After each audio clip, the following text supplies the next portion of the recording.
All right, let's dive into one of the most powerful, most misunderstood, and let's be honest, most universal human emotions out there. It's something every single one of us has felt, but very few of us really get. We're talking about jealousy. You know that feeling, right? That little sharp sting that hits you right in the chest when you see a friend get that promotion or a stranger post that picture-perfect vacation photo? It's that quiet, nagging little voice in the back of your head that just whispers, "Why not me?" We've all been there. But here's a totally different way to think about it. What if jealousy isn't some deep character flaw? What if it's not a sign that you're weak or insecure, but it's actually a signal? Psychologists see it as a kind of built-in alarm system, specifically designed to go off when something you really value, like a relationship, your status, anything, feels like it's under threat. So what is this feeling exactly? Well, it's not just one simple thing. It's more like a whole constellation of emotions all swirled together. We're talking a complex cocktail of fear of loss, anxiety, anger, sadness, even a little bit of humiliation.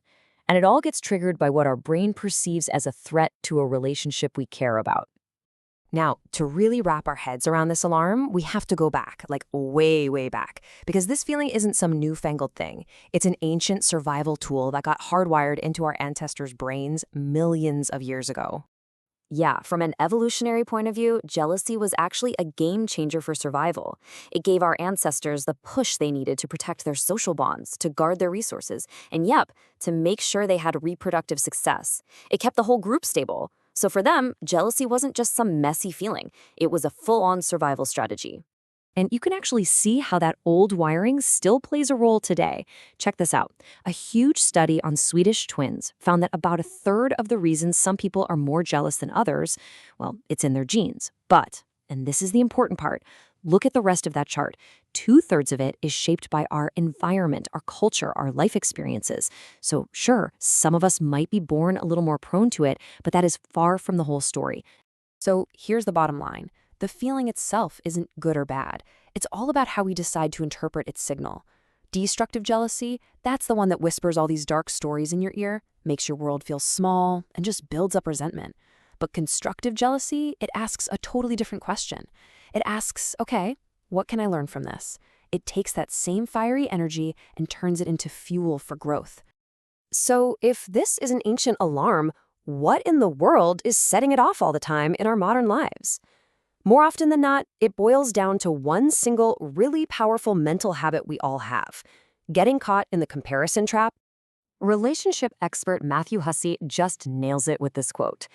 Jealousy only exists by comparison. Think about it. It's the simple act of measuring what we have against what someone else appears to have. That's what lights the fuse. If you take away the comparison, the alarm has no reason to go off. And where do we find the most powerful comparison engine ever invented? Yep, it's right there in our pockets. Social media is constantly blasting us with these perfectly curated highlight reels of hundreds of other lives. Our brain sees these polished, perfect images and it treats them like they're the whole truth. It creates this totally distorted reality where it feels like everyone else is happier, richer, and more successful. I mean, no wonder that jealousy alarm is ringing off the hook. And when that alarm gets triggered over and over and over again, especially based on faulty information, well, our thinking starts to malfunction. See, jealousy doesn't just make us feel bad. It literally makes us think in weird, distorted ways. Okay, so the first mental trap is what psychologists call mind reading. This is a classic.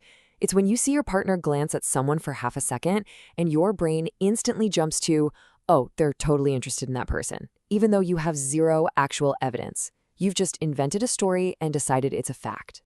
Next up, we've got personalizing. This is when you make everything about you, usually in a bad way. For instance, your partner is just quietly watching TV, and your jealous brain goes, they must be bored of me. I'm not interesting enough anymore.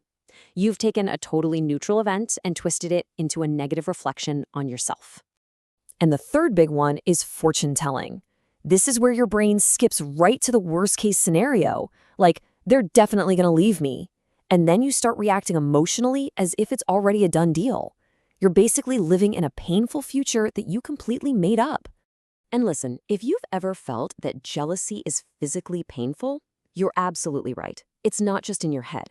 Brain scans show that jealousy activates some of the very same neural networks that process physical pain. That tightness in your chest, that awful feeling in the pit of your stomach, to your brain, that emotional threat feels just as real as a physical injury.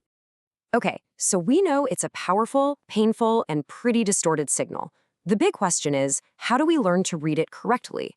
How do we stop it from burning us down and instead turn all that fire into fuel? The way forward is actually a pretty clear 4-step process. First, you've got to just acknowledge the feeling without judging yourself for it. Second, figure out the trigger. Was that a real threat, or was I just falling into one of those mental traps? Third, challenge that distorted thought. Look for evidence that proves it wrong. And finally, and this one is the game changer, shift your focus to building your own value.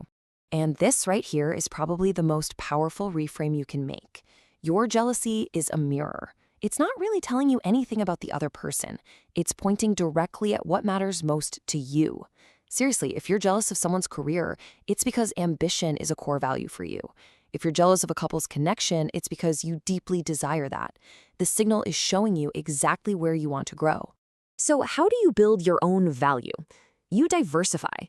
Instead of getting hung up on how you measure up in just one category, like looks or money or smarts, you focus on being the entire package.